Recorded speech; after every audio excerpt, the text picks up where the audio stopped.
The reduction in the supply of the healthcare providers is the most horrible aspect of this that we will see, that our children will even see down the road. There, I'll show you, I like the cartoon too. Okay, government-run healthcare, myths and truths. I'm going to go through these quickly. Government health insurance is just another choice. It's not a choice.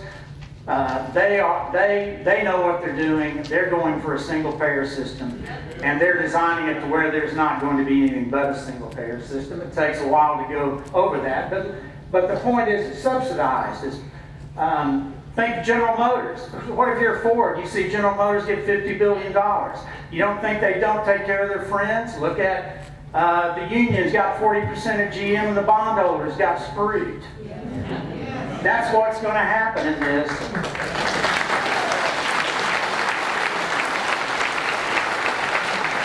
They are going to go into audit everything that's going on in the private insurance sector, because by golly, they're going to restrict all of the choices there. And the private insurance will eventually disappear, period, and that's their objective, in my opinion.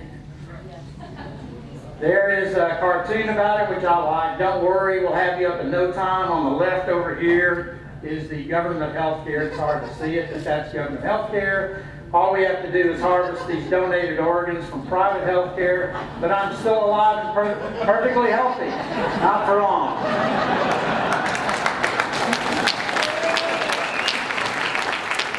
You can keep your current health insurance. Sure, it's going to go away. Simple as that. Employers are going to drop this. I've got a mother-in-law living with me, and as soon as the drug program came in, she got a letter right away saying, your program no longer buys drugs. It's going to happen with this, and big time. Government mandated insurance for all will contain costs. We've talked about this a moment ago. What they're going to do is, if they contain costs, they're going to ration, and they're going to limit expensive procedures. Now, why would they do that? Well, expensive procedures are for one person, one vote.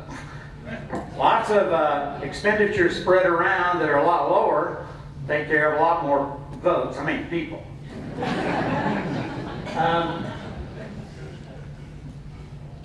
Government will not interfere with your health choices. They're going to dictate every aspect of it. The single-payer system will be a monopoly system. It means you are going to get what they choose for you to get if you're a doctor or a consumer. The government can provide insurance to those with pre-existing conditions. This is a misuse of the term.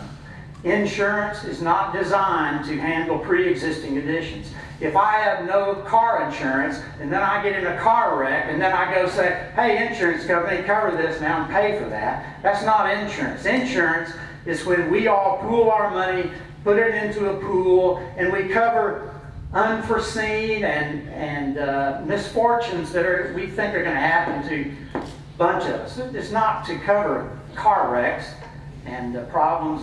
That's a different thing. It isn't insurance, so don't be fooled by that. Government insurance guarantees access to care. It's rationing they'll determine who gets care. Government's the only solution to our health care crisis. Opponents have no solution. That is baloney. A market-based solution, I have time to go. A market-based solution that reduces cost, the growth in cost, preserves the doctor-patient relationship. It has to be consumer and market-driven. Paul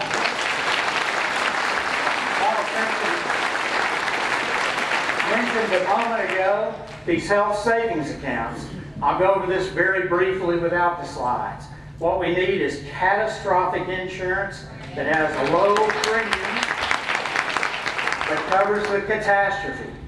Health savings accounts that are tax deductible that you can keep, and you will make the choices. Then when you go to the doctor and it's a $120 procedure, you can decide whether you want it or not. You can decide what's best for you with the doctor, and it will be driven just like any other market, and it will be much more efficient. Get rid of a lot of restrictions about what insurance policies must cover. There are insurance policies in states that cover intro fertilization, and you can't buy an insurance policy unless it covers that. Well, duh. It's just simply a transfer of some tax money. Equalize the tax treatment of business and employer-provided plans. You have to do this in order to have the individuals have their own insurance. And employers will be happy.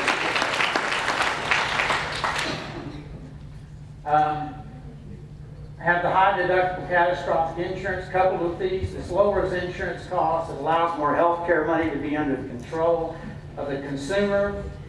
And it allows the price the consumer will pay to be what the provider charges and reintroduces a market efficiency into the system. You've got to pay market rates for health care providers or they won't stay providers.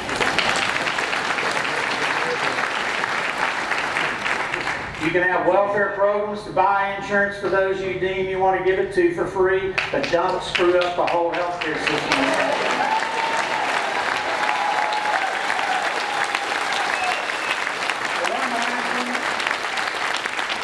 You've got to limit the punitive damages award.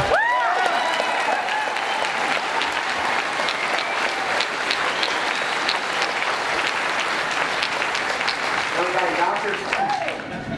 You have to do this because what it will do is reduce the number of procedures that are given out for extremely low probabilities things for fear the doctor is going to get sued for missing some obscure thing. Also, it'll lower the insurance costs and lower health care costs. Concluding remark, market-based system gives consumer choice and is efficient. Government system is a monopoly, and you just wait to see what they're going to give you, and that's it. Thank you.